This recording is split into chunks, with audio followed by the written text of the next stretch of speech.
Value என்ன? பையோட value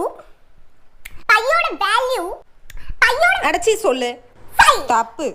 3 4 ஏதோ ஒரு முடிவுக்கு வா. 5 எத? இங்க பாரு, நீ சும்மா அம்மா பிஸியா இருக்காங்கன்னு ஒரே காரணத்துக்காக தான் உன்கிட்ட வந்து நான் வந்து நீங்க क्वेश्चंस கேளு, நான் வந்து சொல்றேன்னு என்னோட பெனிஃபிட்க்கு நான் வந்தேன். நீ அதுதான் சான்ஸ்னு சொல்லிட்டு நீ ரொம்ப என்ன வந்து கத்திட்டு இருக்க. இப்படியே பண்ண கூடாது. அம்மா கூட என்ன இப்படி எல்லாம் திட்டனது இல்ல. நீ என்ன ஓவரா பண்ணிக்கிட்டு இருக்க? அப்படிதான் பண்ணுவேன். அப்படிதான் பண்ணுவேன். என்ன? அப்படியே நீ பண்ண கூடாது. HCF க்கு LCM க்கு உனக்கு டிஃபரன்ஸ் தெரியாது. அது கூட தெரியாதா உனக்கு? அது கூட தெரியாதுடா. அம்மா நடி நடி நல்லா நடி. அப்பத்த பாத்தைய அப்பத்தி கே அப்பத்தியோ அப்பத்தி கூ அப்பத்தி ஏ இப்ப பையோட வேல்யூ சொல்லு.